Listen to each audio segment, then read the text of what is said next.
Good afternoon. I couldn't find my button. I couldn't find my button to bring myself on. So good afternoon.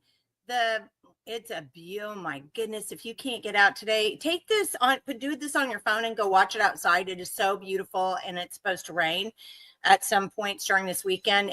But I was just out there, took a little break and went out. It was so nice. So take your phone and go sit outside, and I'm going to bring Mary on. Hey, Mary, what's up? Happy Friday. It is beautiful, just gorgeous outside. It really is. And hopefully we won't hear my husband doing farm chores in the background again. That's okay. We have quite a conversation ahead of us here. I actually think that this conversation about conflicts of interest is at the core of what's wrong in our state government. Well, let's do a little bit of chit chat about that here. Okay. Remember, we had Charles Key on our regular 9 o'clock podcast this morning. And he was talking, and I've got to get his book. It's on Amazon. And I've forgotten, oh gosh, help me, what's the title of the book? Oh, I lost it. Yep. Nope. I don't have it. I was going to go look by his name. Yeah, darn it.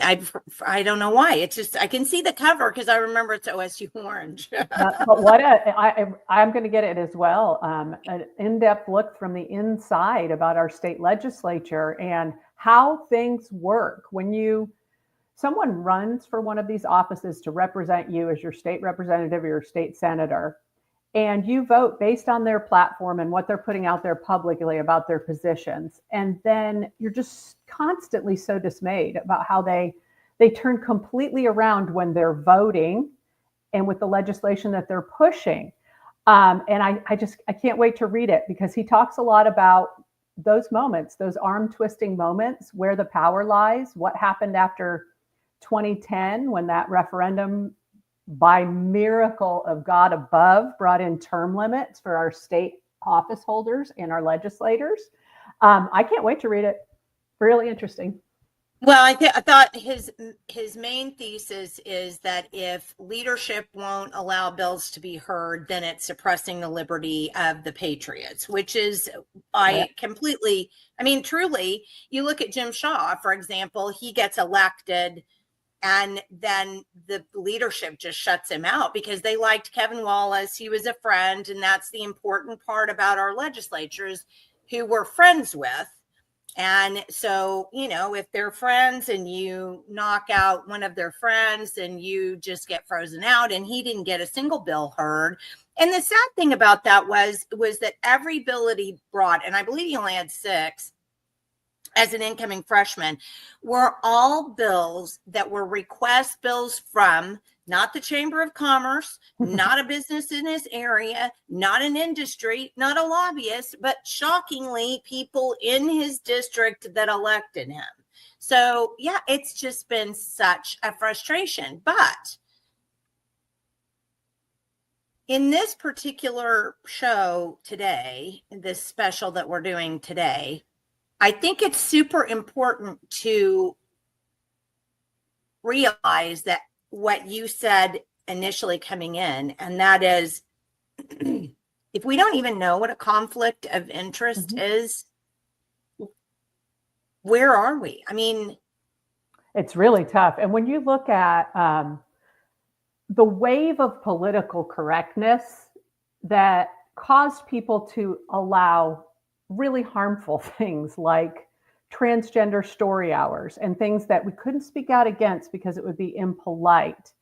The removal of conflict of interest is essentially doing the same thing in our legislative system. So if you look at the definition, now it's an affront, it's an attack to actually vet someone for conflicts of interest that may not be in the public's best interest. So a conflict of interest in the dictionary is defined as a conflict between the private interests and the official responsibilities of a person in a position of trust. So the actual conflict lies between their private interests, which we all have. We have relationships, we have families, we have all kinds, we have businesses. A conflict between those and the official responsibilities of a person in a position of trust. The misnomer here is that there's nothing in this long-held definition that is any judgment of character.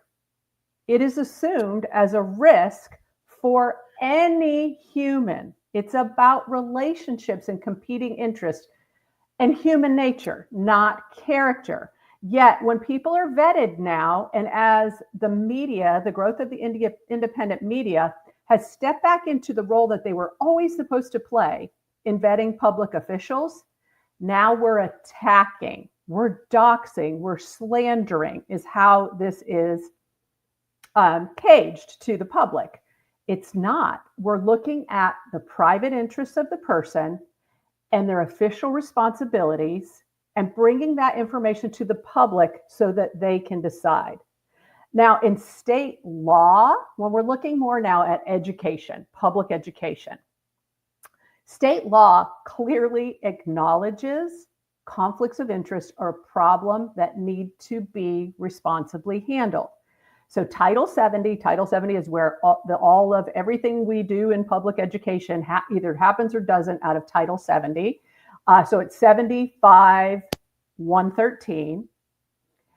It says it limits personal relationships within public education at the local level. So elected school board members, they recognize if you're serving in a district, you might have private interests that are too much of a conflict for you to make decisions for everyone's children in that school.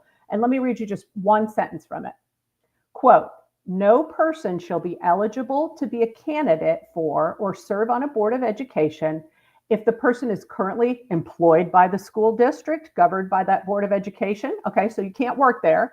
If you're working there and you're making policy decisions, that might not be in the best interest of just parents sending their kids to school. Okay, back to the statute.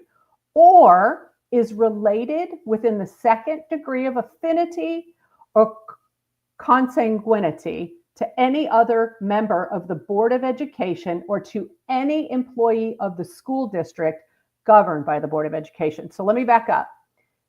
You can't be within 2 degrees of affinity. Now, affinity would be like we're dating, we're best friends, we're something. That's a relational term. Consanguinity means a direct relation, right? So 2 steps. You cannot be married to, that's 1 step. They cannot be your children. They cannot be your grandchildren. They cannot be your aunt. 2 steps, and you cannot serve on that board if someone within 2 steps even works at the school.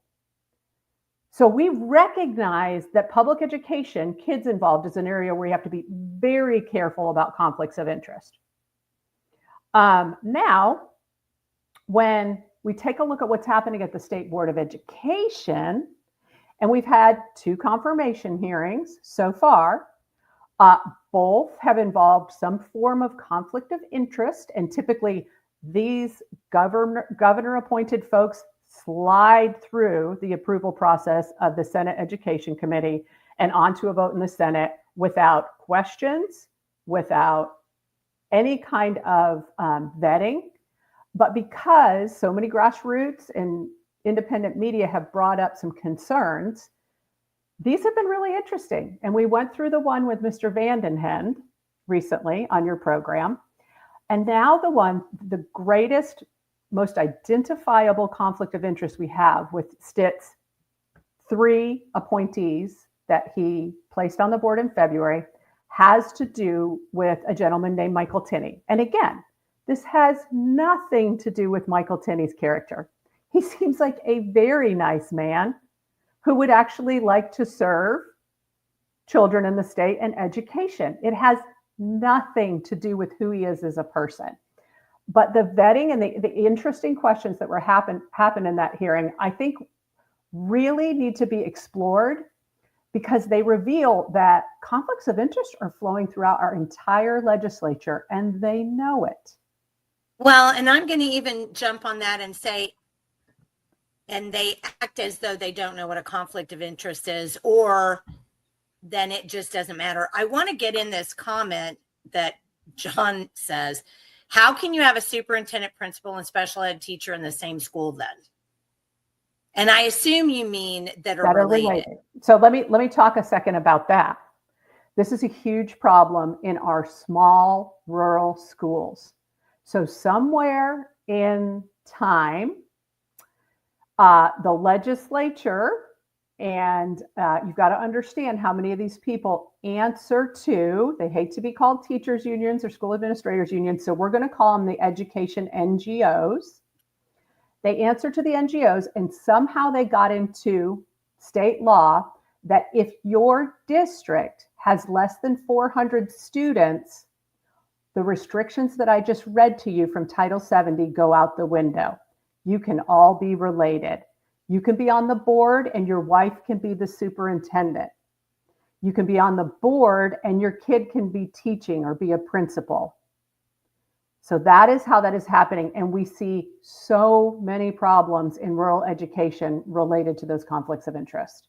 Because there's a protectionism among related individuals. It is. And what the example that I always like to turn to so that we can all relate to, we are all subject to decision-making faux pas related to our conflicts of interest. If you go to a high school, say, basketball game, and you do not have a child on the floor playing or involved or going to either school, you just watch. Your blood pressure stays down. You don't think the referees are being very unfair. Now go to a high school basketball game where your offspring is on the floor and it's a tight game and there's a lot of calls and fouls and you think they're all going against your child's team. This is something that happens in the human brain when we love other people. If you don't have conflicts of interest, you don't have enough family and people to love in your life. Denise says that's cronyism at its best. And we've talked about that numerous times. And John says that's another reason why these little schools need to consolidate. I hadn't really thought about that because there's part of me that really does not like the idea of consolidation, but I don't know. I think John makes a point. All right. Well, why don't we pull this video up here of our confirmation hearing of Michael Tinney to the State Board of Education. And this is the Senate Education Committee. And this was it Tuesday? Mm-hmm. Yeah. Okay. Tuesday. All right. Can we talk quickly about, I think it's important for people to know this committee is chaired by Senator Adam Pugh. He is a Republican. And it is co-chaired by Senator Ali Seyfried, who is also a Republican. Thank you. All right. You ready? I am. Here we go. You tell me when to stop, okay? Okay. Although I may pick some stops too. We'll see. I hope you are recognized to present the nomination of Mike Tinney to the State Board of Education. Thank you, Mr. Chairman. Thank you, members. Members, I've also had the opportunity to get to visit with Mr. Tinney this morning and get to know him, and also I've been able to see his performance on the state board as to this date and what he's been able to accomplish. Very well impressed, very well honored to be able to carry this nomination. And I don't really want to tank his nomination, but as we were visiting, I saw on his resume he's from Mangum, Oklahoma. Well, that's where a lot of my family hails from, and we started comparing some of the last names as they go through. It's possible we actually may be like a distant cousin. So I don't want to tank the nomination with that knowledge out there now, but with that, Mr. Chairman, I do pass, and would like to ask Cousin Tinney to come up here and speak. So. Can you pause for just one moment? So I do want to point out that is Senate Pro Temp Lonnie Paxton, also a Republican, and no, it was not expected that Michael Tinney would be before this board just a few days earlier. His senator of record, who would be the one typically to carry his nomination to the board, without that, typically the nominee doesn't make it to this level. Lisa Standridge, she's from Tulsa, and she refused to carry his nomination. No, she's from Norman. Oh, she's from Norman. That's right. Norman. Okay, that's right. Sorry. Yes. She's from That's Norman. okay. And she refused to carry his nomination. There was a lot in the press about it. She was upset by the way good board members were thrown off the board, especially from Norman. Kendra Wesson is who Michael Tinney replaced. And there's a lot of speculation here. It looks like Senator Paxton just said he just met the nominee this morning.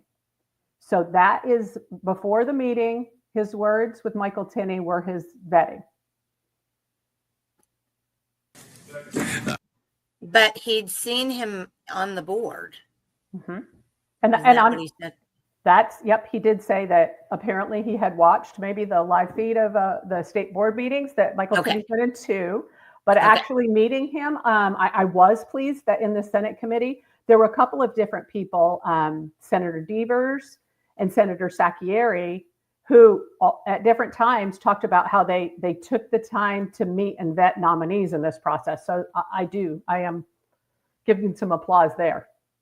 Okay. Thank you very much for carrying my nomination, potentially cousin Pro Temp. Thanks to the committee and Chairman Pugh for carrying this and hearing me. I want to thank the governor for asking me to serve on this board. Just to share a few things about myself and about my teaching experience. First, this board is very challenging and very humbling. It's a very big responsibility. My father was a coach and teacher in a small town. He coached basketball, and I caught my small town basketball fever from my dad. The first time that town ever went to the state tournament. My sister was a 40-year special ed teacher. Her husband was a teacher and a coach. When I met my wife, she was teaching in elementary school. After we were married, she continued and she taught in a middle school and more. I was a former teacher. Just to give you a brief background, I taught in a small school in Chattanooga, Oklahoma, right out of college. I got a master's in education before that. I was immersed in small town school. I did everything. I taught a different subject every hour. Drove a school bus, ran the concession stand, senior sponsor, senior trip, umpired baseball games, and all sorts of things. But I was kind of like a sponge in those first years, just trying to learn all I could from those career teachers. The superintendent was a great school man, very wise person who took his time to share things with me, give me insights. And one of the main things he taught me was, it's not just getting across the subject matter. You have to learn to understand those students. You have to learn to build relationships. I can remember one of the most vivid memories was my first Halloween in the town of Chattanooga. I'd been there about 2 months, a little more teaching. I was in there grading papers in my little rent house in the middle of town, and all of a sudden, wham, wham, wham, just like these softball sides. What is going on?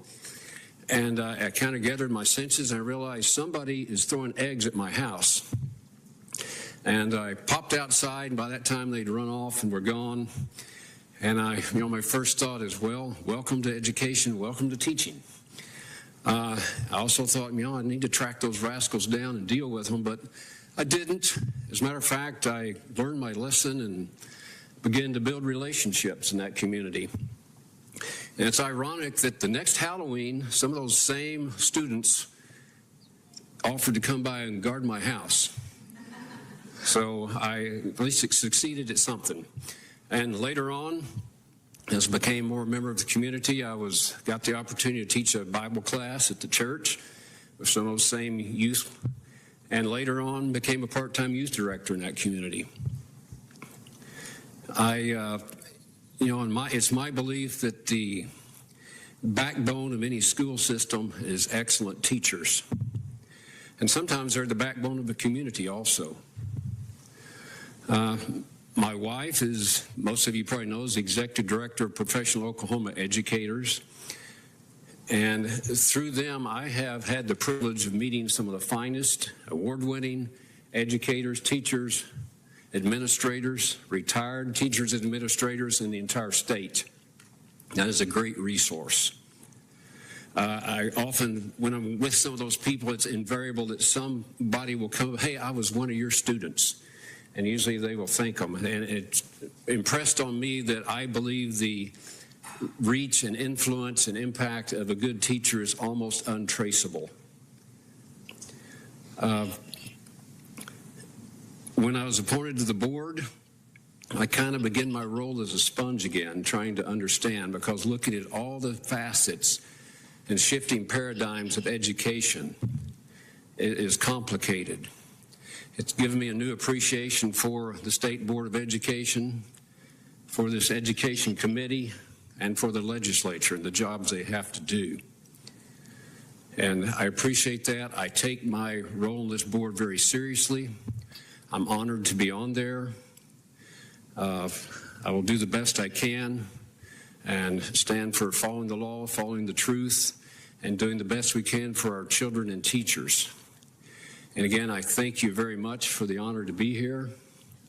I just would say, I think it's much harder today to be a teacher than it was when I was teaching. We didn't have cell phones, computers. We didn't have people videotaping you on your worst moments of the day. We didn't have social media. So the educators today have a hard time, and I want to be there for them, be there for the kids, and do the best I can. Thank you very much.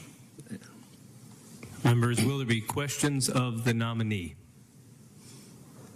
Senator Rader, you're recognized for a question.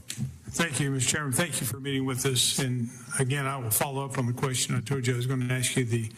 I've been contacted to say that because of the position your wife holds, that you cannot be unbiased on this board. Okay, I'm going to stop just a second because it just now hit me. This is the second time going through it. And it just now hit me that Senator Rader sought out Mr. Tinney and said, hey, I'm going to ask you this question. He did. I'm going to ask you this question during the confirmation hearing. It is interesting. So Mr. Tinney's remarks, a lot of them admirable, but it is clear that they want to reframe at every step in this confirmation that his wife being the head administrator for over 30 years of an education NGO is not a conflict. It's a resource. You're going to hear this throughout the entire process. And I think it's important that we have the conversation about why it could be a potential conflict of interest. Later on, Senator Devers does a very good job of sort of digging into this. But right here, I think, is the dismissal phase. We're going to ask you about it, and you're going to frame it as though it's a wonderful thing and a source of information to bolster his performance on the State Board of Education. Now, I think we probably should explain to people, I think most of your listeners know. So the POE, they call themselves a teachers association. So they provide some training, things like that. But the reason that teachers primarily let these teachers associations that we used to refer to as unions take money out of their check every single month is that they provide, in this case, $2 million of liability insurance. If they're accused of anything, they represent them legally. They will represent them civilly if they are part of a suit that comes against themselves civilly or with in conjunction with a school district. For example, for failing to protect students from inappropriate teachers, that they are supposed to legally have their back. They do other things. They have workshops, they do trainings, they keep them up to date. The other thing that they do is they have lobbyists, which makes these organizations political. They have lobbyists that work to promote legislation and policy that's in the best interest of the educator. I want to pull up this comment from Gracie. Sounds a lot like the pre-questions during the presidential campaign. I do want to make a point about that and jump on what she said. And I know Gracie's bringing that up because there was a lot of consternation about these news organizations giving Biden the actual questions before the interview. Correct. And for those people who haven't really thought about it, let me just kind of frame it like this. If I'm going into an interview for a job and there's a person on the panel who's interviewing me for the job who has been feeding me the answers to the job, to the questions that they're going to ask, or they've been, let me back up, they've been sending me the questions that are going to be asked by my panel. How much better do you think I might do in my interview than someone who did not have access to the questions that would be asked during the interview? Considerably better. And if you were given questions that were formulated to undo rightful objections of the public prior, that's a manipulation of the vetting process. Well, I think it's important that people understand that, because I know that when I was listening to that initially, I didn't even catch it. And then going back through, I was like, eh. And I want to put up John's comment too, because he said, with his wife being in the position of an NGO and him being at the state board, is that private government partnership in the making? Oh, I believe so. I believe so. And so a great example here of how Mr. Tinney, in his relationship with his wife and his access to those folks that he's already said are a great resource, could come into conflict with what parents want. Mr. Tinney said, he was talking about how much harder it is to teach now. And I don't disagree. I know a lot of teachers. I don't disagree at all. But he said, we didn't have people videotaping you on your worst moments during the day. Well, that's a big battle cry right now between parents and the education NGOs, because parents want cameras in classrooms. They're okay with cell phones leaving classrooms. They wish they would, because they want their kids to focus and to learn, as do teachers. But they want cameras in classrooms because trust in public education and the safety of children is at an all-time low in Oklahoma. And already he's on the side of the educators and sort of verbalizing against what it feels like to be a parent who does not have the access to the decision-making system. Well, and I'm going to reframe that in a different way. Just say what you said, but reframe it in a different way. A teacher has access to children that a parent doesn't during a school day. Correct. How would you respond to that criticism? I would say, well, first of all, one of the first things I did was when I was contacted by the governor, and I said, you know that my wife is executive director of POE. He said, yes, we know that very much. I said, does that bother you or bother anybody? I said, as an attorney, there's no direct conflict. I'm not going to represent anyone against the Board of Education or have anything to do with them on a legal basis. Okay, I'm going to stop it right there because I can't let it go. I can't let that go. So in his mind, as an attorney, the only conflict of interest could be him representing the board against another teacher. That's Is that the what he way said? That's the way he's framing it, and not about the general, where his private interest in his relationship might affect his decision making on the board. He's putting that way to the side as if it doesn't exist. And he's saying, as long as I'm not the attorney of record. So if he were a farmer, would he never have a conflict of interest because he's not an attorney? It doesn't hold any water. It doesn't make any sense. And I find the interesting thing in this part of his comments is that the candidate here, the appointee, recognized the conflict of interest, brought it to the governor's team's attention, and the governor's team and lawyer said, not a problem. When it is unidentifiable by the definition of conflict of interest, a conflict of interest. Interestingly, in the Vandenhend interview, a similar kind of softball question, it may have been from the same senator, was, how many times have you talked to the governor to try and separate him from the governor? And he said, maybe 4 or 5 times in my life. I only met him one time before he appointed me to the Russo board. Don't even know the guy.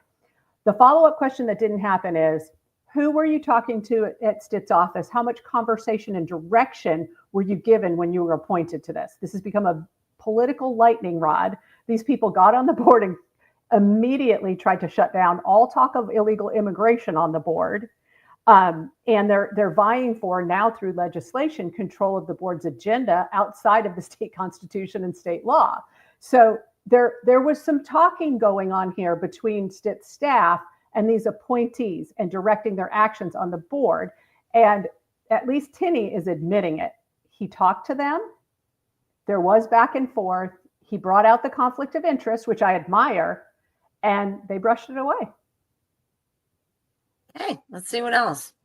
But, you guys feel free to run it by your attorneys, anybody else that bothers you, the attorney general, whatever else.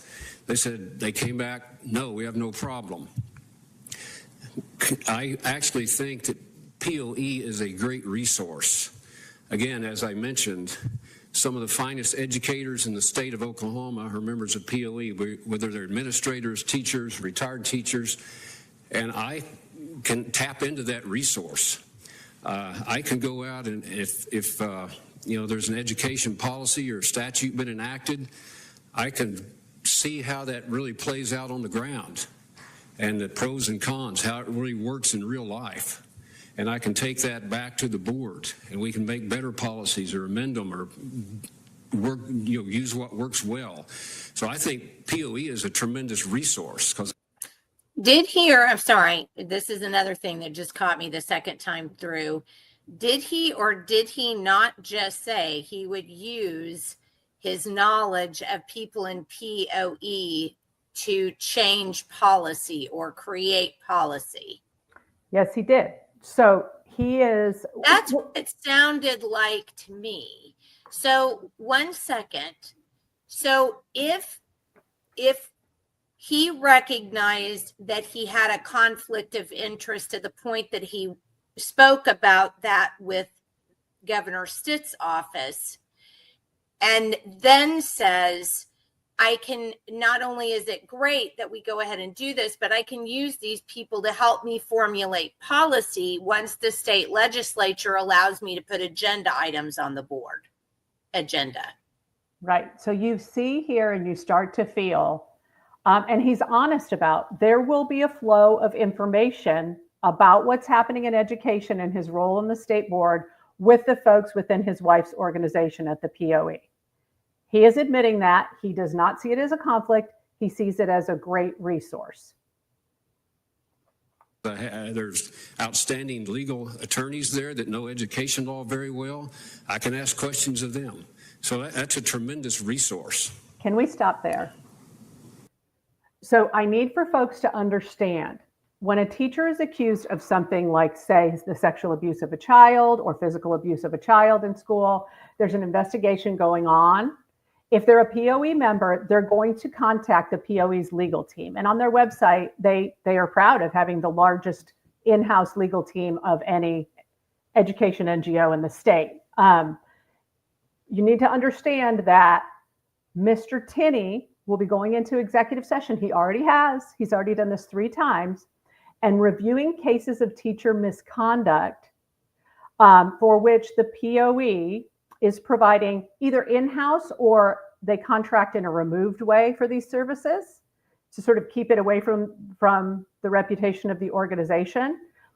That POE is paying for the defense of those folks. There's a process, and this is, they may or may not be going through criminal court. They may or may not be going to civil court. It has nothing to do with this. There's a process at the state where they are referred to a hearing officer, and the investigators at the Oklahoma State Department of Education under Ryan Walters, they now have a qualified investigative team full of former law enforcement who investigate these things, turn that over and present it within a hearing in that court. That teacher would be represented by whoever their NGO is, if they're part of one of these education associations, paid for by that organization. Those findings then go back to the board, and the board makes a decision about if that person should still retain their teaching certificate. So I'm going to couch it again. So Mr. Tinney's wife is the I believe she's the founder of Professional She Oklahoma. says no. She says she's not the founder. She's the executive director. Okay, executive director. She is the executive director of Professional Oklahoma Educators, POE. Mm-hmm. Teachers pay dues to the POE in order to have the benefits of this association. Right. Mr. Tinney may have to go into a board meeting in executive session where he would have to determine whether a teacher loses their certification or not because of actions that would require the removal of their certification. Yes. If Mrs. Tinney's organization, if that teacher is a member of Mrs. Tinney's organization and that teacher pays dues to that association, that teacher would therefore, without a certificate, obviously not have a job to pay the dues to the association. Interesting point. Would you pull up Roberta Lewis's last comment? So Roberta says when they go into executive session, the board members have access to statements from victims and whistleblowers that the wife's organization, I should say the POE, will potentially be representing. That's a very good point. So do you remember last year when the group of legislators, including the gentleman that chairs this committee we're watching, were trying to get into the State Board of Education executive sessions where the only thing that they do there are things that can't be out in public. The sensitive cases of child sexual abuse, teacher misconduct, that is protected information. And the fight last year was, we can't just let legislators in. You're not even willing to sign a non-disclosure agreement. We don't know that you're not going to go to the press and say all kinds of protected things that can't be happening here. Well, this is the same thing. So now we have a flow of information that we've admitted from Mr. Tinney to the POE, this two-way flow of information, and we have this very sensitive executive session information about weighty things. I mean, teachers are losing their certifications potentially. This has the worst things that have happened to families and children. It's really important to keep these lines really drawn. Well, and I want to point out what her follow-up, he will have access to information that his wife would be able to use to help her legal case should he speak about any of that outside. And we are not accusing Mr. Tinney of anything. We are just bringing up possibilities of what could happen, but there's no accusation to be made here. That's why they call them potential conflicts of interest. And again, personal interests versus your role. Is there any potential conflict?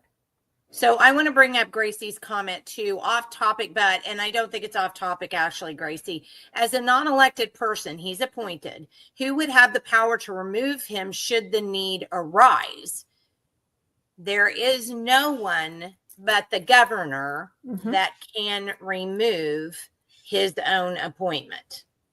Correct. As he did in February when He brought 3 new members on. He removed 3 of his own appointees to do so. Okay, so hold on, Roberta. And I want to point out, those 3 appointees were not accused of any misconduct at all. It wasn't about that. It was at the pleasure of the governor, and he pulled them. Absolutely. Will there be additional questions? Senator, we have a due pass from Pro Tem Paxton and a second from Senator Peterson. Senator Devers, you are recognized for a question. Thank you, Mr. Chairman. Mr. Tinney, thank you for providing yourself and your expertise towards this position. If you noted the last board meeting we had several questions, and I expect there'll be several questions today. And it was noted by several of the members of this board that we have a responsibility to our state and to the children and the teachers. We represent a whole lot of people, and the board has a high duty and calling for the good of our educators and the students. So I hope that you'll take these questions in good faith and know that, you know, there's probably hundreds of people that would like to be sitting in here asking these questions, but they can't, and so it's just a few of us. First question is, what Oklahoma statute governs education? And yeah, we'll just start with that one. Well, there are a lot of them. You may be referring to Section 104 that outlines the duties of the Board of Education, which the first line of that, I believe, is the supervision of the school system of the state of Oklahoma is invested in the Board of Education. So that's a very important job. And the next line, I think, talks about the board will enact policies and rules regarding the carrying out of that duty. Okay, I'm going to stop that. He didn't answer the question properly, as far as I'm concerned. I may be wrong, so you guys can help me out here. But did he not ask the statute? He Did did. Devers ask the statute? He did, and, you know. Okay, then the answer would be Title 70, and this is from an attorney.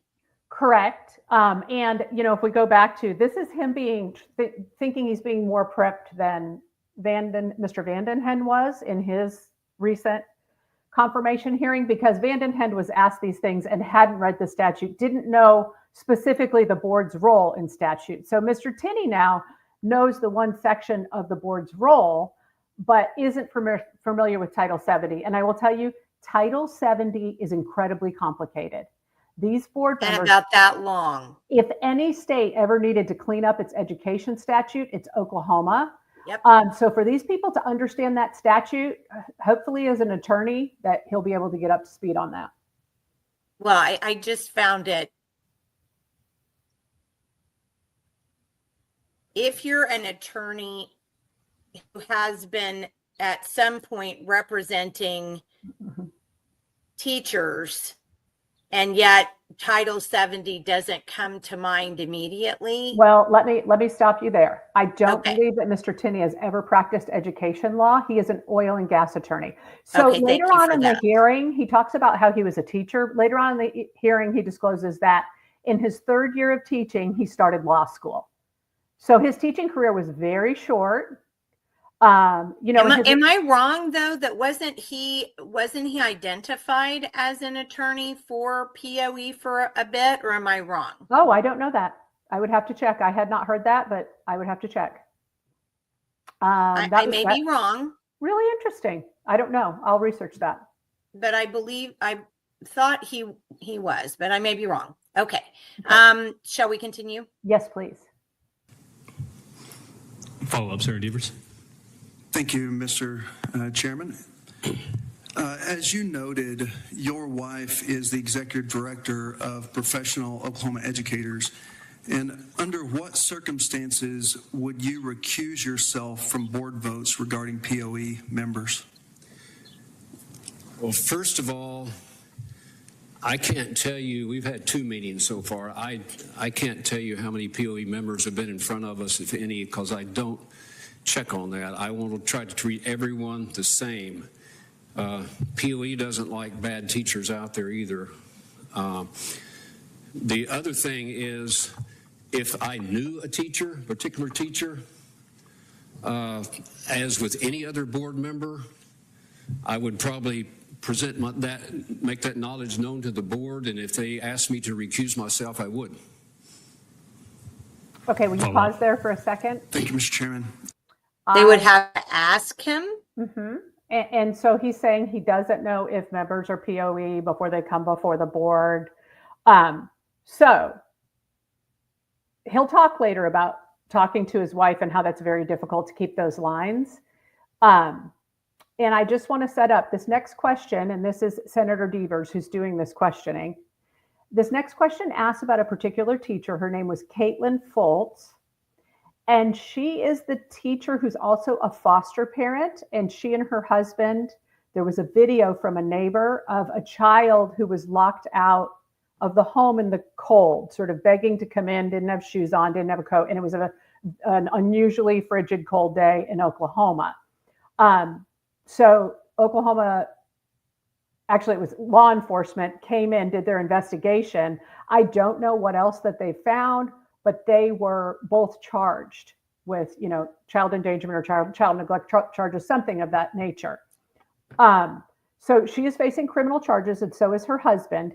And at the April board meeting, this was the only sort of exception in a group of teachers. They went into executive session. They talked about suspending some. They talked about suspending and sending them to the hearing officer. So that means your certification is suspended. We're setting you aside to keep kids safe while this is being investigated. And we're sending it to the hearing officer so that the teacher can have their due process. It's a double sort of a vote. So there was a block of teachers here, 5 or 6 of them. They came out, one of the board members motioned to move forward with those with an emergency suspension and referral to the hearing officer. Mr. Tinney then made a motion to exclude Caitlin Foltz from being suspended and to just send her to the hearing officer. That meant she would continue most likely to be paid at home on paid leave while she's suspended, if that's what the school had decided to do. If she's not suspended, the school could make the decision to bring her back during that time. So it muddies the waters a bit. I just wanted to set the stage for people before Devers asked this question.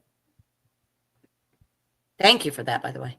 At the April board meeting, you made a motion to exclude Caitlin Foltz from a group vote and instead send her case to OSDE investigators.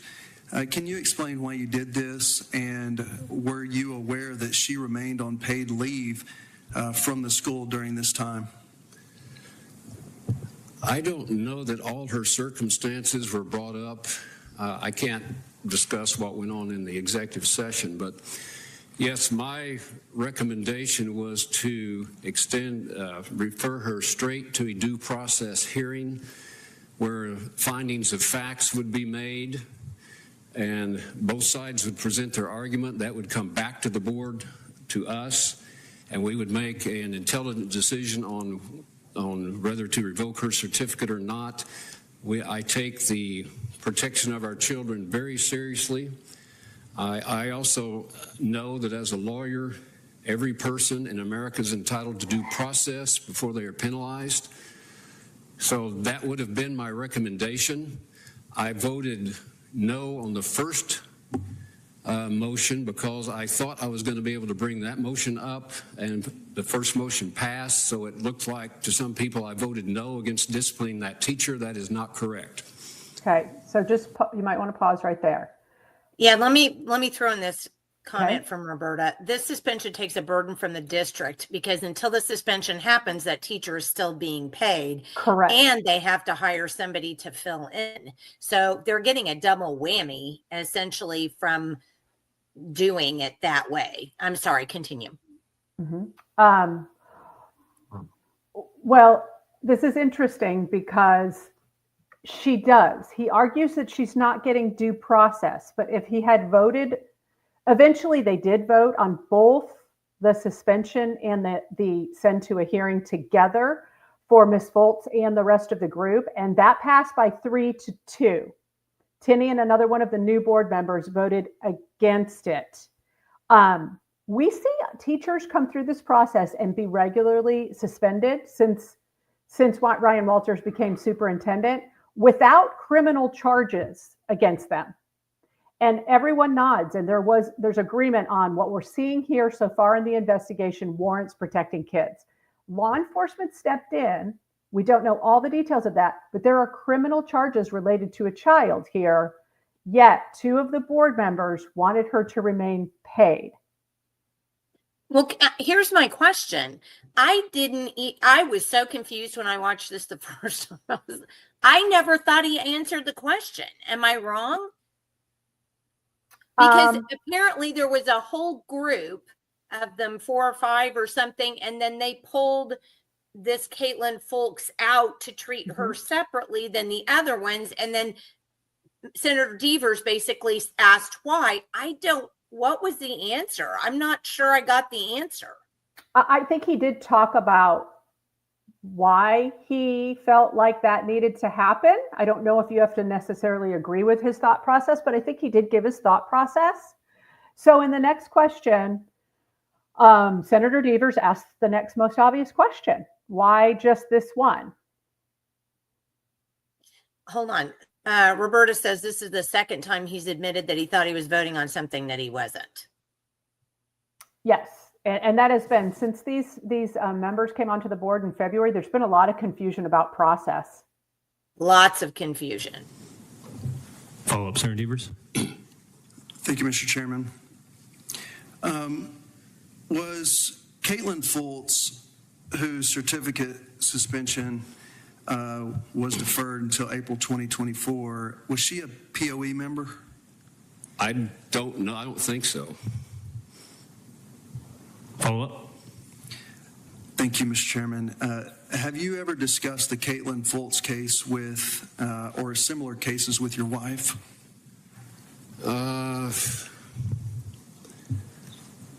Probably in general, because she's my wife. Yes. I do not go into details that were discussed in the executive session. Follow up, Senator Devers. Thank you, Mr. Chairman. And that was going to be my follow-up. You have access to executive session material, including sensitive information like victim names and statements, and would wonder what safeguards are in place to ensure that the information does not make its way to your wife, who may represent teachers involved in these cases. Well, number one, our materials stay there at the meeting. They take those up after the meeting, so we don't have that. So we don't have any of the written materials, any evidence, any of the findings of the investigators. We cannot take that with us, so I think it's probably a good idea. The other thing is, I guess it's just my personal integrity or ability to not go out and blab things that went on in executive session. Some things are public, as is the lady's name you're mentioning. There are some things out there that are public about her. Everybody or people that watch the news may know that, but I don't, to go beyond that or to go into detail, I would not do that. I hope I would never do that, what goes in the executive session. I try to be very careful. Sometimes it's hard. You're talking to your spouse, but I try to watch that very carefully. Can we? Okay. And this was the thing that I heard him say this, and I literally almost fell out of my chair. He literally said, it's hard not to tell my wife who has a teachers association these things. And yet it's not a conflict of interest. I was absolutely so, I guess give him props for honesty or something. But at that point, then then if you're going to be honest, then at that point you should step away from the dais and say, I think I should probably not be here. And this is the very big change in how our state government is. Oh, go ahead. 1 second. So Shelley said she looked it up and she said he and his wife formed POE together. Did you get that off of their website? Where did that info come? Because I didn't look up their website, to be honest, before we got on the call. So if you'll let me know where you came from, where that information came from, I'd appreciate it. But that's what Shelley said. So what I was going to say is, in the past, in days gone by, a public servant would bend over backwards to avoid even the appearance of a conflict of interest. And by him saying, there was a hesitation in the, I don't know, I don't think so, about is she a POE member, which brings up a really good point. If we were going to say, yes, Michael Tinney, we think that we can put safeguards in place, as Mr. Devers asked about, Senator Devers, to be sure that this conflict of interest is not a problem in his decision-making process on the board. One of the things that we would need to know is we would need to know public disclosure of who's in the POE. And I can tell you, I can't tell you that Caitlin Foltz is or isn't in the POE. This is not public information. I know this is teachers, this is their own business. I understand that. But when you're working with other people's kids and we start to get into these processes, that would be a reasonable thing, that someone at the State Department of Education would have a record of who's in the POE so that they can safeguard Mr. Tinney from any decisions related to those educators. I would be in huge favor of that, but that's not where we're going. And then you're correct. We know the flow of information is there. And again, not vilifying him. Our spouses are our safe place to go vent our entire professional day. We all do it. I understand that that would be next to impossible. It would be for me. I was just, sorry. Shelley said she just did a search and it came up. Okay. But yeah, I mean, I don't think that's abnormal at all, because No. at some point you have to be able to have, I mean, it's your spouse. I mean, Correct. I'm not faulting him for saying, yeah, that's hard. I'm faulting him for putting himself in a position where that would be hard. Correct. And because we're talking about the board that we're talking about, and it's about the relationship and the overlap there, if Mr. Tinney were being placed by Governor Stitt on some kind of an energy board because he's an oil and gas attorney, and he didn't have any structural or business conflicts of interest there, we would not be talking about his wife and his family. There would be no conflict there. It is the nature of the relationship, not the character. Correct. Follow-up. Thank you, Mr. Chairman. Senator Rader brought this up earlier, but I'll just piggyback off of it. You know, your wife and your son are paid lobbyists for POE, and your daughter is a former lobbyist. Do you believe that these family ties present a conflict of interest for your role on the board?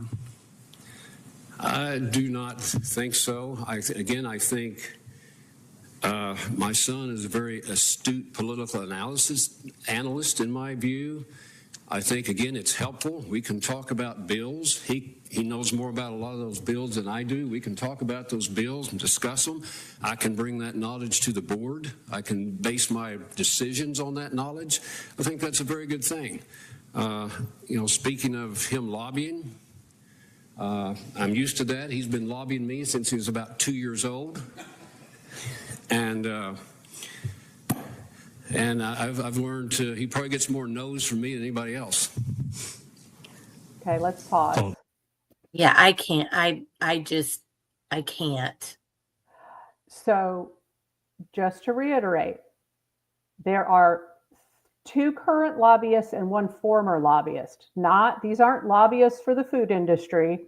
These aren't lobbyists for the auto industry. These are lobbyists whose purpose is to affect education policy in the state. That's their job, and I respect their job. Teachers deserve to have an organization that represents their interest. The problem is he's not saying, I will never discuss these matters with the lobbyists in my family. He's saying they're a resource. I'm going to turn to them, and they're going to guide my decision making. I can bring it back to the board. Heck, they may even be guiding other people on the board, because I'm going to bring the lobbyist perspective to the State Board of Education. So I'm going to just throw something up here 1 second. I hope you'll give me a little second of latitude here. So this is this is on their website. Oh, I'm going to have to remove this one. It better not go back. This is on POE's website. So you'll notice here is the Professional Oklahoma Educators logo at the top, live action alerts and policy updates. Here's a legislative alert. One of the bills that was being run was to allow the board members to be able to put an agenda item on the board agenda. We've discussed that quite a bit during Mr. Vandenhen's appointment committee meeting. And I don't see that particular legislation here on their update. I haven't actually read it. You have to go into the update itself, I think, to read the entire thing. But here's what they have here: key bills from POE's surveys, Oklahoma Promise, and it talks about 646 right there. So they're getting ready to, Senator Devers is getting ready to ask a specific question. Now that he's asked about the lobbyist in the family, he's going to ask about Senate Bill 646.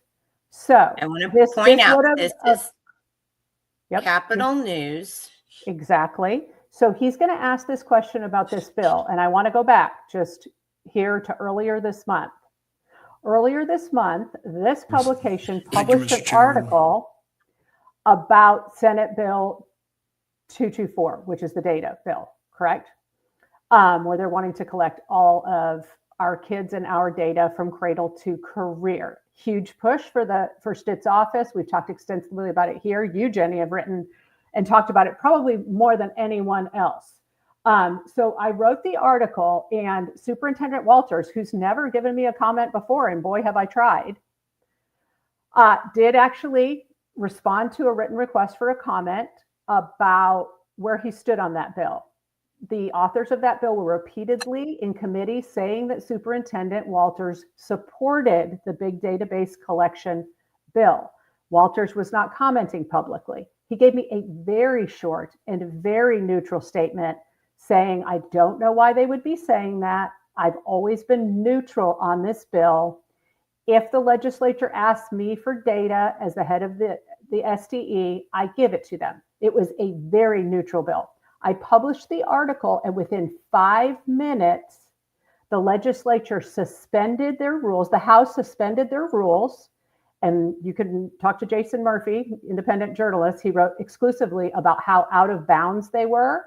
And they had stripped and stuffed their bill to take power away from the elected official on the state board and give the agenda power, more agenda power, to these appointees into 646. That happened. They suspended the rule and had that bill come up like 5 minutes after the article. So one could assume that they were hanging that bill over our elected state superintendent's head to keep him quiet about the gigantic database bill that is coming from the Jeb Bush organization.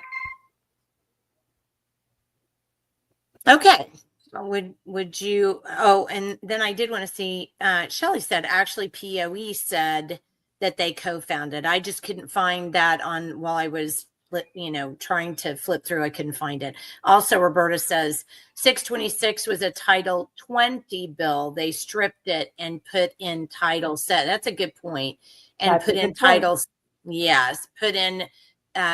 70 language. Right. But without getting too complicated, it's about the most deceptive thing they could have done. The way they suspended the rules was saying, hey, everyone, it's going to be a busy day. This is their own Republican colleagues across the House.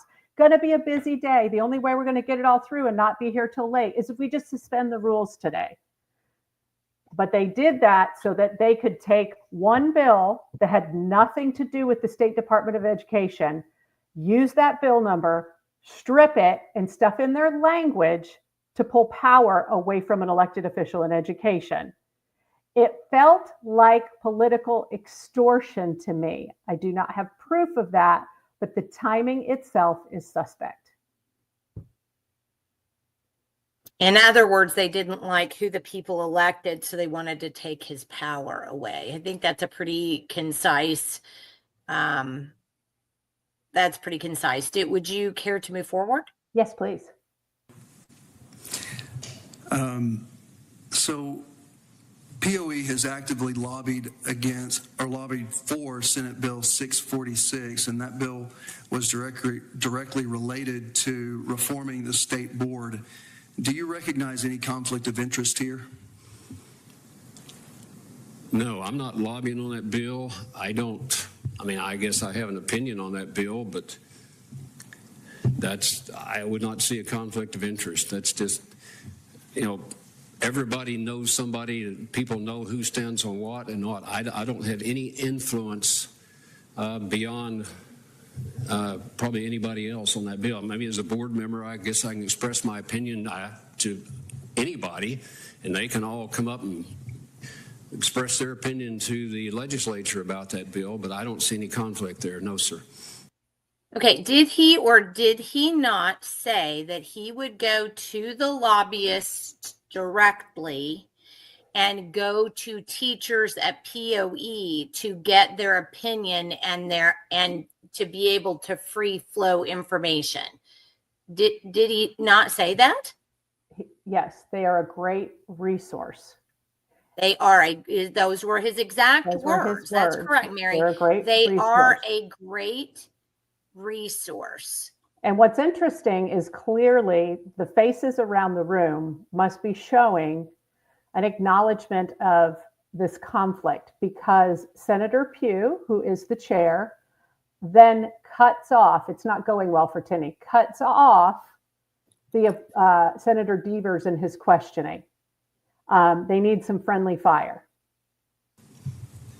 Senator Devers, we have one more because we have some others in the queue. You're recognized for a follow-up. Thank you, Mr. Chairman.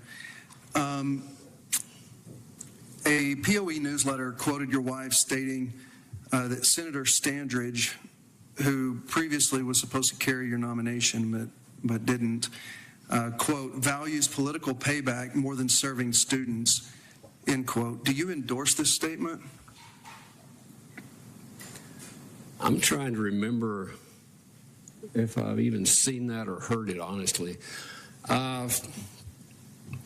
Everyone's entitled to their opinion. I was disappointed and disheartened by her position. I have tried, if you read the press, not to say anything really derogatory or detrimental. I went in and talked to her about it personally. It was a professional conversation, and I said, there's a lot of people that are going to get upset one way or the other on this and say a lot of things. I said, I'm going to try not to be one of those people. I will say this, my wife is, to her, and I'm glad, a great defender of me, and vice versa. Senator Hicks, you're recognized for a question. Okay, so if there's one line in this, so his wife has spoken out publicly now, we know. There's not a line there. She is involved in this discussion about his nomination publicly. And he says, I went in and talked to her about it personally. It was a professional conversation. And I kind of said, there's a lot of people that are going to get upset one way or another on this. So he went in and talked to her personally, and it was a professional conversation.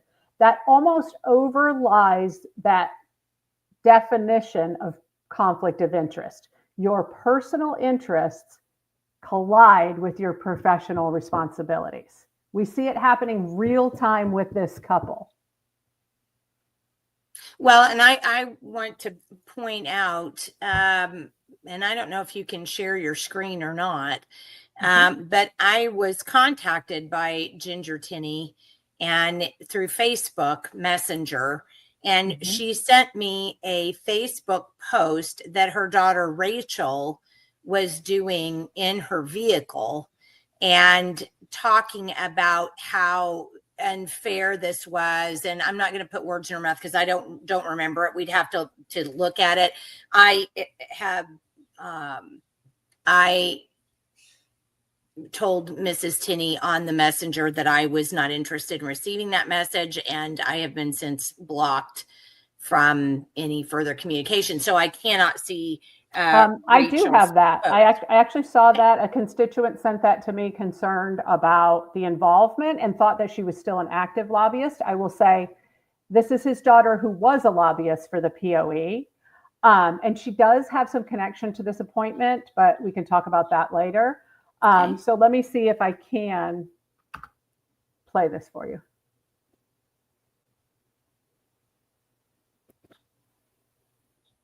Are you hearing that?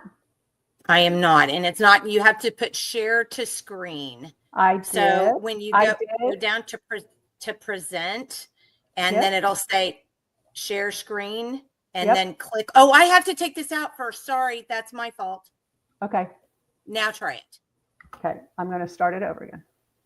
Okay, you got to pull it into your screen though. You got to share screen.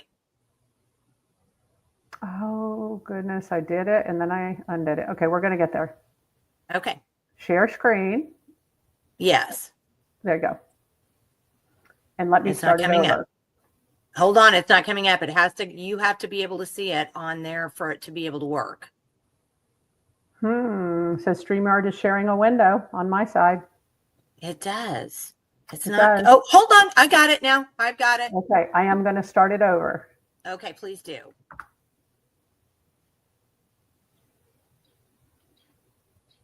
Okay, we need to hear. I guess you can read. I don't know why we don't have sound. I don't know why we have sound either. By the way, thank you to everyone who's reached out. Oh, wait, I got it. I got it. Okay, let's back it up one more time. Too many things. Okay. Nope. Well, my father has been thrown into the political fire, and if you know him, this is not his thing. He's a no drama, no nonsense kind of guy, but he's in the hot middle of it. So I'll give you a recap of what's going on. By the way, thank you to everyone who's reached out about it, and your support means a lot. So my father was appointed to the State Board of Education by the governor.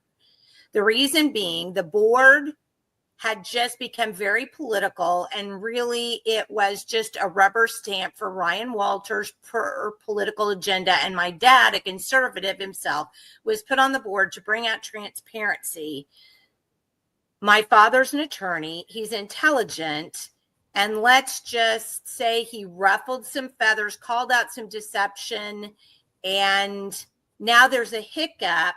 How the process works. Your local senator, it's tradition that they advance your nomination so the Senate can vote on you, and then you're officially on the board. So my dad's senator is Lisa Standridge in Norman. She gave her word to the governor she would do this, but after my dad called out some deception and ruffled some feathers in a board meeting, she went back on her word. The sad part is that she says she has nothing to do with my father. This senator, Lisa Standridge, says it's because her friend got her feelings hurt from the governor. It's a personal grudge. She has so been letting her personal grudge keep getting from doing what, and my dad is caught as bait in this thing where she's trying to get back at the governor and protect Ryan Walters from being held accountable. So what do you do when a senator won't do their job? Well, remember, senators work for the people and not the other way around. So you can email her or call her office and let her know that, hey, I want Mike Tinney's nomination advanced. This isn't right what you're doing. Put aside your personal petty matters and do what's right for the state of Oklahoma.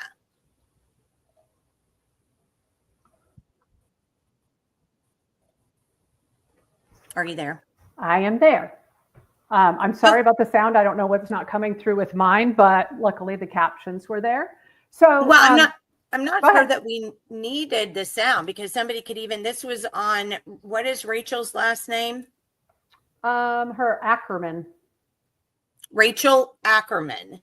Okay. Rachel Lee Ackerman is her Facebook, and she had several of these video posts. So she was lobbying for her father's nomination to go through Thank you, Mr. Chair. after his senator of record refused to carry the nomination. So now we have the family of essentially a political organization lobbying for a family member to be on the Board of Education. This is very political. The conflict of interest here is not hidden, it's playing out publicly. Well, and I do think I was personally, I got my feelings kind of hurt with her whole, well, because the board had gotten too political. So, you know, this was the reason why her dad was being brought on to the board. And I think there's an ideological response there that kicked up in me that made it seem, first of all, that's not something I don't think I would do that, but I'm not, I mean, it's a free country, First Amendment, she can do whatever she likes, but I do think it's important to associate all those things. Yes, and I think it's also important to associate his daughter, lovely young lady, loves her father. I completely understand that. Again, it's not about character, but when we look at who appointed Mr. Tinney, Governor Stitt, Tinney's daughter has worked directly for him within the last year. She has a business that's about professionalizing and increasing the etiquette for corporate employees, politicians, that kind of thing. And she did some work with Governor Stitt when he was pushing the campaign about how we should agree more agreeably and that politics should be about etiquette and positive discourse and bringing down any hostility. And she did some, I guess I would call it public relations work, in which she did some videos for him for social media, where it's him and a Democrat House representative from Tulsa. And it plays off them fighting at the Thanksgiving table. And this young woman, Rachel Tinney, comes in and stops them, and they talk about decorum and etiquette, those kind of things. So she was working directly with Stitt, and there's a lot out there on social media of her connections to Stitt at the time that he was appointing her father to the State Board of Education. Okay. All right. Shall we continue? Yep. Now, this is Senator Carrie Hicks, a Democrat, asking this next question. Mr. Tinney, I was just wondering if you could share with us, what is your motivation or your desire for serving the state in this capacity on the State Board of Education, and what does public education mean to you? Thank you. So I would kind of consider that a softball question, but It's a good question. Well, as I shared a little bit, I grew up in a family of teachers, a lot of them, and went to public schools. My kids have been through public schools. I was a school teacher for a while.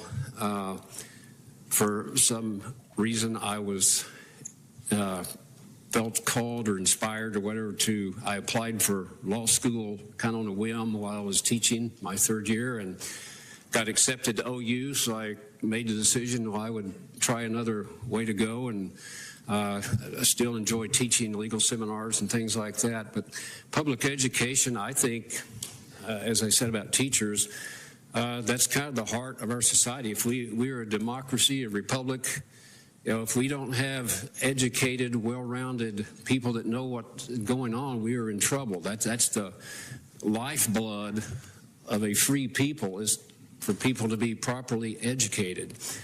I mean, I can go on and on. I don't know if you want to give me more specific. I can ramble a long time on my philosophy of education. You probably don't want to hear that. But if you got something else, I'd be glad to try to answer. Thank you. Follow-up, Senator Hicks. She waves. Will there be additional? Senator Secretary, recognized for a question. Thank you, Mr. Chair, and thank you, Mr. Tinney, for coming today. You're the only one I didn't get to actually interview, so just for the sake of parity, I'm going to ask my same questions that I did to the other school board members. One, what is your opinion of the role of a parent in the school system? Oh, very important. If you get me onto my what's wrong with education speech, which I'll try to make sure, that's one of the things, is many parents are very committed, and I applaud them. They watch over their kids, take care of their kids, they watch what their kids are doing in school, they watch who their kids are associating with. If they have the courage, they will check their phones and things like that, or limit their phone time. I applaud that. I think that leads to much better students and student results. Unfortunately, there are a lot of parents that don't do that, and I've heard again from teachers, kids come to school, they're sleepy. Some of them may be stoned a little bit. Some of them are not interested. Some are hungry. Some have such turmoil at home, they just get out of there for that. That's how, as a teacher, do you get a kid that's, life maybe hanging in the balance, or how do you get their attention and try to teach them history? That's a challenge. That's why, the good teachers are so valuable. Some of them can do that. One of the things I learned, I'll go back to mine as a school teacher, I had trouble with certain, why can't this kid, they don't care about anything. Why can't they learn? They just do not care. They will not, I try to get them. And when I became youth director, I visited some of those homes. And some of them would be what you could call maybe that passed for a home. And then I understood this student has never seen anybody that even role models responsibility. So when I'm getting on their case to act right, they don't know what I'm talking about. So parents are, we need to get somehow to reach those parents, bring them in that are on the fringe out there. Follow up, Senator Secchieri. Thank you, Mr. Chair. So how do you may have hit it a little in your introduction, how do you view your role as a school board member, and what do you think the most important part of that role is? I think as a board member, I read the statute, it's incredible, it's a almost scary amount of responsibility. And I try to almost take that very seriously. I want to learn as much as I can. When I found out to be appointed, I'm an attorney, but I'm not I just have a little bit of education law. I started reading the statutes and regulations, trying to get up to speed. There's still a lot of things I'm not up to speed on. There's so many, just policies and various facets of education. I think my job is to get up to speed and know at least being informed as best I can be informed. Again, I think that's why knowing so many teachers and educators and administrators out there helps me to be better informed. And I just want, my responsibility is to the students of the state of Oklahoma. I love kids. They're important. They're the backbone, again, as I said, of our society. I want to support the teachers and educators out there and give them the best opportunity to have success with what they're doing. I could, again, go on, but that's the first thing that comes to mind. Follow up. Thank you again. How will you handle balancing the educational needs of Oklahoma's kids when your vote may not line up with what the governor is wanting or what the superintendent is wanting? That's a good question. When the governors, they were vetting me, I pointed out, I said, I appreciate the governor, and I've never agreed with the governor on a lot of things. Some things I don't agree with the governor, or haven't agreed, or whatever, and we haven't. But I said, I will respect the governor's opinion on everything because he appointed me. But I said, I will do what I think is the best. That will be my position, and I'll tell you up front, I'm not going to be a yes man. I said, I want him to know that up front. If he doesn't want me to serve, then, I won't get somebody else. I had that conversation with him. So, and the same thing with, Superintendent Walters. There's probably a lot of things. I know we've gone at it a couple of times and we've asked questions, but there are things I'm sure agree with policies. There's some policies that are just pretty obvious that we need to have, and I think everybody knows that. I agree with those policies. If I see something amiss, it's the laws aren't followed or the rules aren't followed, or I just have a question or say, maybe, is there a better way to do this? I will bring that up. Can we pause for a moment? There's just a lot here, going all the way back to when Senator Sacchieri, who she's a freshman senator and kind of a rising star on the grassroots side. She's willing to ask these questions, which is really rare of a freshman, who typically the leadership gets their hands around them and they don't speak up. But she asks what his opinion of the role of a parent is. And you can feel the battle that's going on here statewide. And it is the education establishment versus parents fighting for a role in education again. And he goes on a bit of a diatribe about, he says, unfortunately, there are a lot of parents out there that don't do that. So there's a major judgment about parenting. And, the inner libertarian in all of us says, it's none of your business what happens in the home, honestly. Government schools need to stop right there. So you can sort of see that he's on this side, steeped in education establishment and with access to this education NGO that's throwing a lot of judgment on parents. And some of that is our education system, if you look at student outcomes, is dismal in Oklahoma. So there's a lot of people trying to push blame in every direction. And it's created this war between parents and schools. And then when she asks about the most important thing in his role, he says, again, I think knowing teachers and educators and administrators out there helps me to be better informed. So his information is coming from the education establishment. And that's okay to get information there. I don't hear anything about him even being interested in reaching out to parents about what decisions should be made on the State Board of Ed. Oh, you're muted. You're muted. No, you're still muted. Oh, there you go. There you go. You're back. Nope, can't hear you. Can't hear you. How weird. It won't stay unmuted. There you go. Stay. To me, he's passing his incompetence off being able to teach all his kids onto the fault of the parent. Tammy said she's concerned because she, as to why Kendra was removed. Mary has done that on visit.com. I've done that on rope2.org. It was a kind of a political nonsense thing. Shelley says, oh, come on, you're all in each other's pockets. You'll be a yes man, as long as it serves your interest. Dana says, Tinney is painful to watch. He just rambles. And I honestly, and Gracie says, circle talking. I've had a hard time following him, to be honest. I just don't feel like he gets to the meat of the question that's being asked. Right. And then we may have run out of time here, so I want to paraphrase a little so we can jump ahead. Senator Sacchieri asks if teachers' livelihoods are more valuable than children's safety.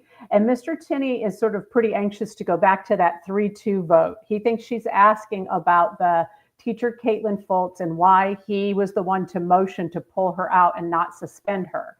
So that's how he sort of interpreted that question. And then we go into debate. And there's a freshman senator. Let's go forward just a little bit, Senator Hines. That. And I was so it's a tough call. I would say it's probably about. Out there. I don't have a big argument with the way the other people. It was a 3-2 vote. Okay, it was a you're close almost vote. there. Could have gone either way. That was batted around. It was a tough call. See. That it's just so obvious that they're, really a danger. They're out there praying, or they're going from school to school praying. Then we may take a different action. That's okay. You There's can just also let it the roll. safeguard You're that almost even there. if we don't, we're dealing with a certificate. The school has the opportunity to suspend a teacher also from their position and send them home.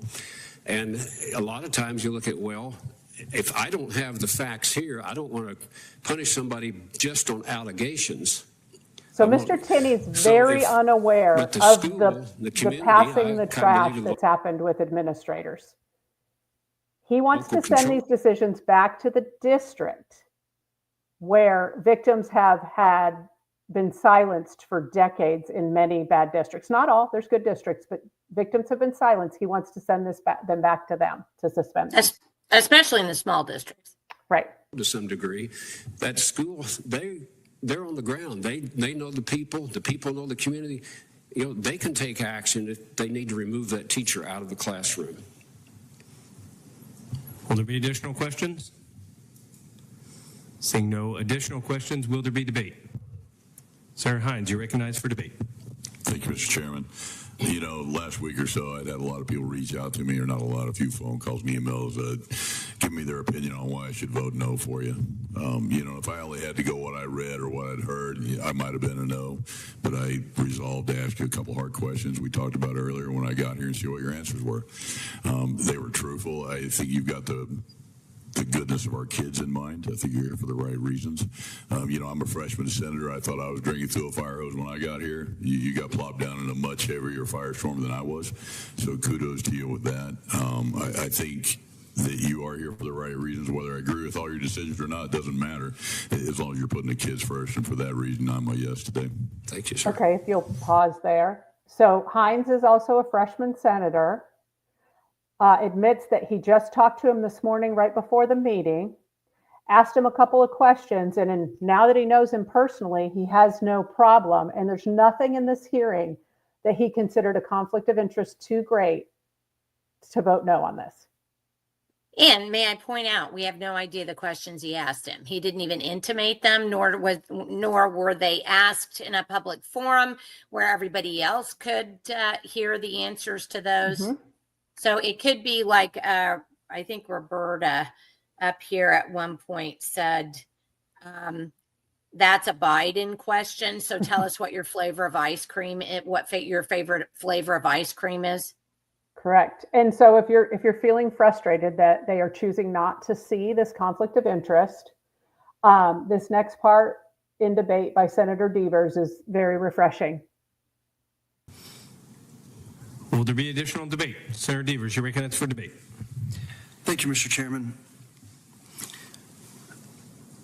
Mr. Tinney, you've been put in a very difficult position, as has been noted multiple times. And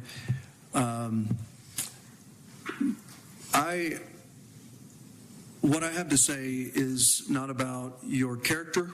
It's not about you as a man. This has to do with, I think that there is too severe a conflict of interest for me to approve this. This is not a statement about POE as an entity or their efforts. That has nothing to do with them. I just am thoroughly convinced in my mind, in my conscience, that due to the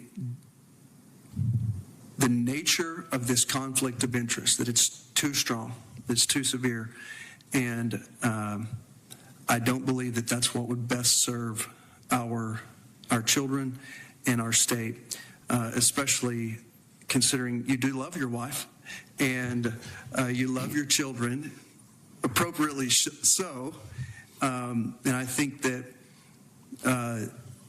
again, the decisions that are put before you that will affect our state, and with POE being a union representing thousands of teachers in our state, there is too great an opportunity for it to have undue influence. And I understand you could respond and say, I'm a professional, I'm an attorney, I can separate those things. But I think it's as hard as you will try. I think that flow of information and that flow of decision making and the flow of knowledge is too entrenched. And again, this is not about you and your character. It is a statement about keeping these decisions free and clear from these conflicts. And that's why I will be a no today. Senator Hicks, you're recognized for debate. Thank you, Mr. Chair. I just want to make sure that we're being accurate. POE is a professional organization. They provide support and they provide some services, but the bargaining and negotiation agreement dictates that only 2 organizations in the state of Oklahoma could potentially be characterized as unions, although we are a right-to-work state. And POE is not one of those organizations, so I just want us to be accurate. Additionally, I know that there's probably a lot we disagree about when it relates to education, but having spent time with you this morning and also knowing a lot about education myself, having been an educator before taking my role in the Senate, I do believe that you are sincere in your pursuit to serve children. And I do believe that you will be fervent in finding the truth, asking the difficult questions, and probably wrestling with a lot of votes that you're going to be asked to take in your capacity. And so I find you to be someone who truly is trying to do what's best for the state of Oklahoma. And so for those reasons, I will be a yes today. Will there be additional debate? Okay, I'm sorry. I'm sorry. I have to stop there. This is just my personal perspective after I listened to the amount of things that I listened to regarding this. And there is not one Democrat who has been kind to Ryan Walters. I've never seen it. I'm all over social media. I pay attention to these things. There's not one person, not one Democrat out there who has had one nice thing to say about Ryan Walters. Now, I don't know. I haven't seen Carrie Hicks's social media accounts. Maybe she has. My feeling is that that the Democrats are pretty well lockstep on here in this particular issue, and that they have been so bad that they've been to board meetings fighting to get people to not let people in and screaming, carrying on, and all kinds of drama associated with the more liberal perspective about this person. Correct. How is it that just suddenly, and I mean, I'm not trying to put, Senator Hicks down or try to get into her head or anything like that. I'm just talking about what's coming out of her mouth that I'm hearing and responding to as a person. That's all I'm doing. And I'm extremely cynical about what she said, because I just simply cannot believe her saying, yes, we would love to have somebody on the board who is consistent with Ryan Walters' positions. I can't see that happening. So if the Democrats are going to align themselves with these, because I believe they did with Vanden Hende as well. Mm-hmm. We'll have to go back and check, but I believe they did with Vanden Hende as well. They voted for Vanden Hende. Okay. Every Democrat. Okay. So at this point in time, I'm not believing that myself as a Republican am being represented by these new people on the board. But that's just my personal feeling about it, because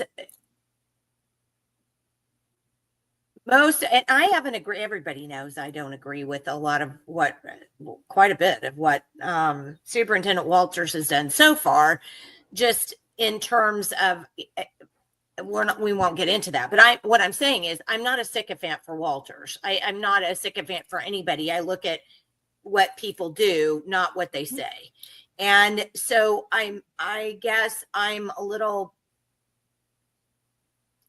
weirded out, I don't know another term to say it, by the fact that all of these Democrats are coming to the defense of these new board members.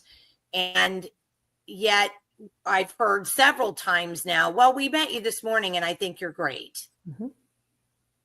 So he's a milkman or a mailman. I mean, I don't, this is so odd that you can meet somebody and just be convinced that they've got, I don't know, maybe I'm sorry, go ahead. When someone in this process starts to bring up a legitimate concern on behalf of the people, the voters, such as a conflict of interest, or tries to properly vet someone within our state government system, suddenly you will start to see the uniparty coalesce.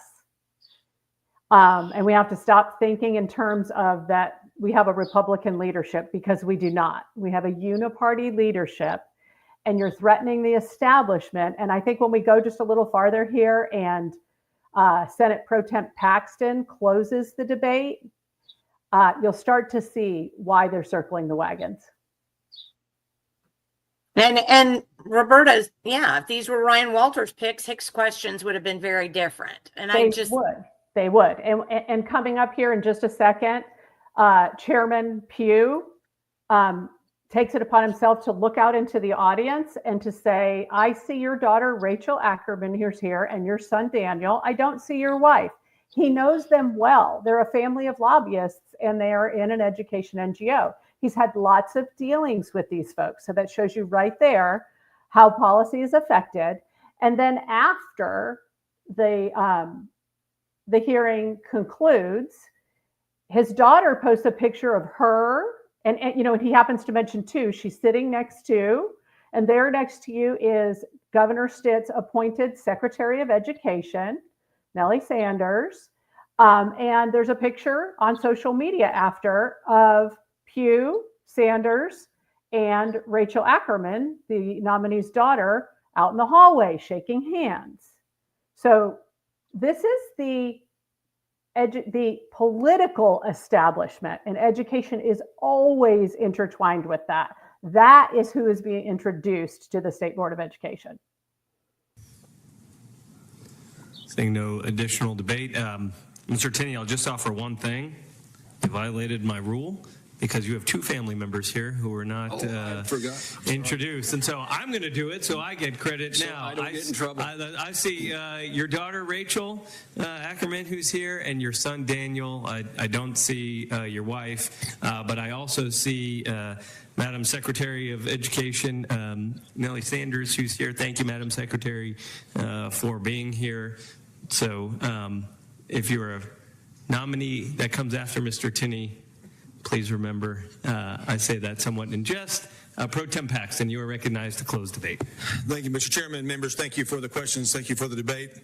A couple quick things is I want to express my gratitude to Mr. Tinney and all the nominees who are here who serve our state, without compensation, sometimes on boards. And I said this with the last nominee that was here for this exact same board.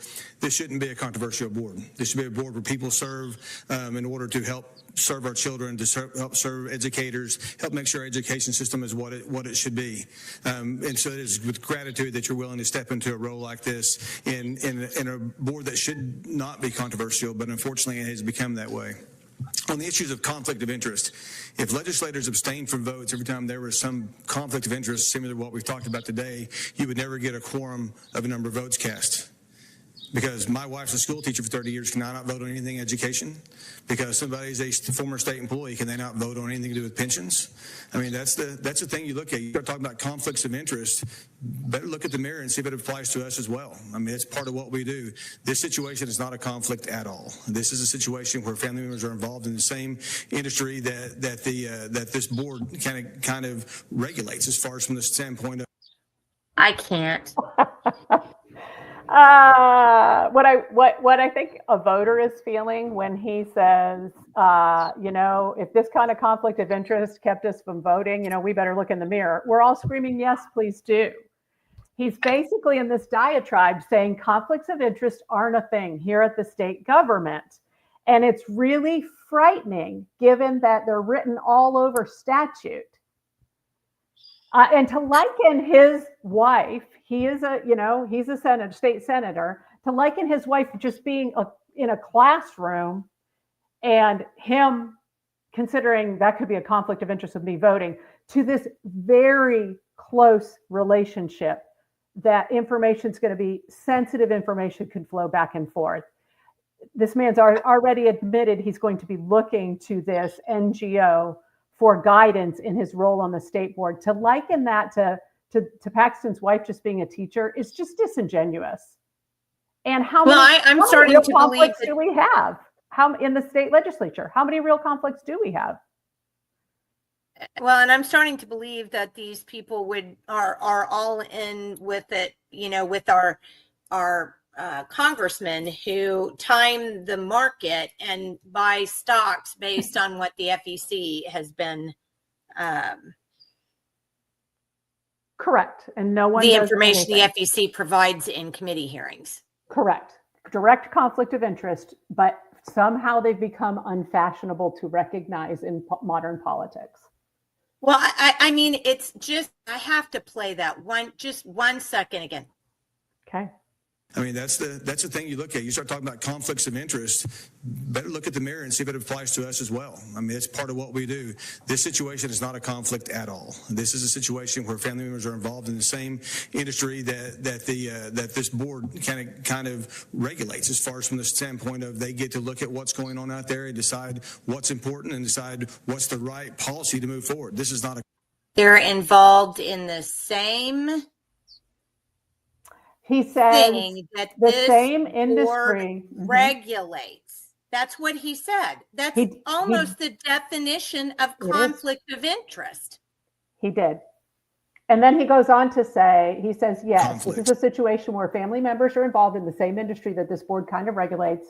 As far as from the standpoint of they get to look at what's going on out there, decide what's important, and decide what's the right policy to move forward. Quote. So just want to make sure that's clear that if we're going to start pointing the conflict finger, we can point at ourselves the first thing. So that is something that we need to kind of look at as we move forward. That's not what this is. We have a very qualified nominee. I am very proud to carry it, and I also want to point out the fact that I'm carrying this nomination because the governor requested the nomination and because the senator who originally sponsored the nomination asked me to carry it, and I'm not going around anybody. This is done because I was asked to do it. So by the senator who originally sponsored this nominee. With that, Mr. Chairman, I yield and ask for a yes vote. That concludes debate. Clerk will call the roll. Senator Devers, Senator Dossett, Senator Hicks, Senator Hines, Senator Mann, Senator Peterson, Senator Rader, Senator Reinhardt, Senator Sacchieri, Senator Paxton, Senator Seifert, Senator Pugh. Aye. 10 ayes, 2 nays. Having received 10 ayes and 2 nays, I declare the nomination. Okay. I would invite. Were the ones that voted no. Yes, only Devers and Sacchieri voted no after hearing everything we just heard. And I would invite, again, I reached out to Senator Standridge for comment about if she recognized the conflict of interest, if that had anything to do with not carrying his nomination. And really, we need to clarify, did she ask him to carry this nomination, Paxton? That's what he said. Or was she just asked to butt out so that they would move this nominee ahead? Senator Standridge is very welcome to reach out to me. The email is connect@v1sut.com. I sent an email request. I have not heard back from her. So I want to, this is the daily, Oklahoman. Okay. But according to what it says in this article, is that Paxton wasn't available for comment Monday about why he changed his mind. Hold on, I'll bet you I didn't pull this in. Yes, we hadn't talked about that. He had refused. After Standridge refused, Paxton refused to carry the nomination previously. That's correct. He said, and then what caused Paxton's change of heart? It remains uncertain, but during a confirmation hearing for board member Chris Vandenhend on Thursday, May 15th, Paxton took an unusual step for a Senate pro tem and spoke out against what he and others believe to be an orchestrated email campaign against Vandenhend from far-right sources. Some of those emails compared Vandenhend to Mikhail Gorbachev, the former Soviet leader of the Soviet Union, and others attacked Vandenhend's family members. Paxton spoke out about his disgust with the campaign and said the messages were quote, by people who feel empowered by a keyboard, who, quote, send emails at 2 or 3 in the morning, end quote, and called their content, unquote, unfair, hateful opposition, unquote. If you shared those things, quote, then you're the problem, he said, unquote. So I'm trying to see if there was anything else in there, but originally Paxton had said when Standridge said she would not carry the nomination, he came out and said, I will not carry it either. And then suddenly he decided he would. Yes. And I want to point out to the Oklahoman, they said that the emails said, did they see the emails? Did they confirm that information before they printed it? I didn't see any emails. There weren't any emails in there. They just said what Paxton said. Exactly. And he did not have them in hand at the meeting either. So I think that should have been, as a journalist, it should have been caged as Paxton claimed the emails. I mean, Pew claimed the emails said what they said, but I'm having a hard time believing that they said that. There were a couple of good comments on here. Okay, while you're finding those, let me say this nomination, though it flew by that committee despite testimony, will be coming up sometime this week in the Senate for a full vote, Mr. Tinney's nomination. So we will see if the rest of the representation in the Senate has any problem with identifiable conflicts of interest. So Shelley said he didn't get to the, remember I said something, I personally could not understand the answers that he was making. I thought they went all around. I didn't see any, there was certainly no surgical precision in answering those questions. Dana said, but he does know about passing the trash. He's been present during Sherry Conley speaking about it. And Sherry went to POE to discuss it too. And that's why moving back to small schools won't work. Everybody knows, and we've talked about that before. Teachers weren't removed until after the election. Devers has, whoops, I'm having trouble with that. Hold on a second. That was a comment about Devers, said he's become a trusted person who will ask the tough questions. Yes, that is pleasant to see. And, you know, in talking about these education NGOs,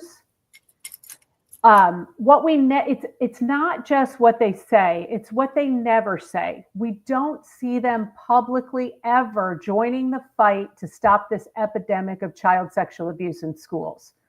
They're just not there. You would think educators and an association of great educators would be screaming from the rooftops, this has to stop, we won't tolerate it in our profession.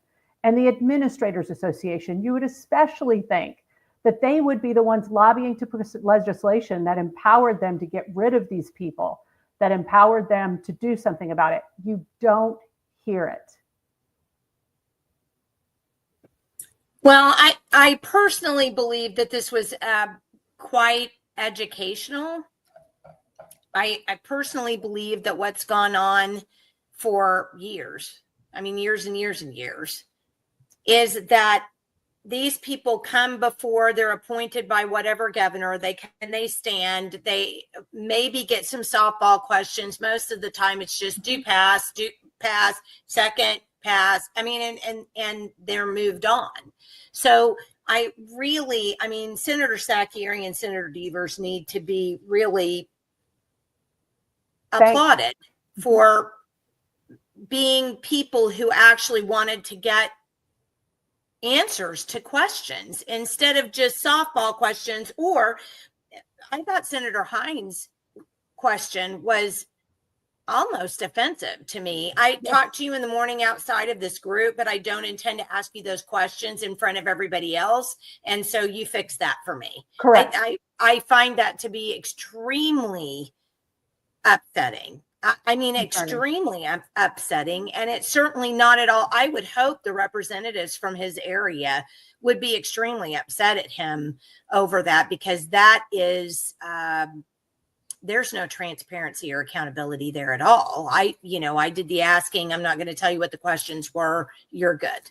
Well, when you see the Senate pro tem as a leader in the Senate body, setting the standard that we don't worry about those conflicts of interest or we wouldn't get a quorum, you cannot expect a freshman senator to think he's done anything wrong by asking a couple of curt questions before you rush into a meeting and saying, I know this guy, he's good. Well, I do want everybody to get the idea, and part of the reasons why Mary and I have done kind of this series, since we did one on Mr. Vanden Hende as well. If I had time to tape all of these things and watch all of them, I would do one for all of them, because people are not asking critical questions. Sometimes they don't even have the knowledge base to know what questions to ask. They hear the answers, and it's just so, it's all good that people stop to think about, they stop thinking critically about what is being said and just go, oh, well, I guess it's okay then, because, the rest of the senators in the room, except for a couple of them, are okay with it. We have got to start paying attention to this, because these people are appointed and they only lose their appointment at the pleasure of the governor. So whatever they do, we have no way at all of influencing. Can we speak to the members? Absolutely, we can. That's not forbidden, for God's sakes, but that's not the point. The point of the matter is we don't have the ability to vote them off. We don't have the ability to unappoint them. And what we have, and I think Trump said this numerous times, and so many people have said it, we have a government of bureaucracy. We are governed by a bureaucracy. We're not governed by a Republican form of government anymore, because so many of these positions in government are appointed. We don't have there's no say that we have over those. So that's what we're talking about when we talk about government by bureaucracy. It's the bureaucratic gunk that's associated with these people who are appointed that nobody can really do anything about because they're appointed. Correct. The hired and the appointed stay much longer than the elected. And I guess, in closing, I would say if you're a legislator out there, go look at Title 70-5-113 and see how this level of conflict of interest isn't allowed in the local districts on the same kind of a body. And shouldn't our highest board of education in the state be held to at least that standard? And then secondly, again, the definition of a conflict of interest, a conflict between the private interests and the official responsibilities of a person in a position of trust. That's what it's about. We'll see how it goes in the Senate. Well, yes, we will. And I hope that we have the opportunity to be able to do the same thing for the other board member as well. And this was the board member who had a very difficult time reading the standards and wasn't able to vote on the standards that I believe he'd had for several months or something? Since February. Yeah. So that's another one that we need to look into. But guys, I really appreciate you taking the time on a Memorial Day Friday weekend to join us today, and thank you so much for that and for all your wonderful comments. Please share this information. Please share this information with your senator and have them talk about conflict of interest with you, and have them look at the conversation that we had surrounding this meeting at the Senate Education Committee, and really have a conversation with them, because this vote will be coming up. Thank you, Mary, for being with me. Always appreciate you having you on. It's just the most, I love it. I'm so glad we have the opportunity to do this together. Again, thank you for all of you who tuned in today. And you guys have a wonderful Memorial Day weekend, and we'll be back again Wednesday morning at 9 a.m. and we'll see you then. Thank you so much.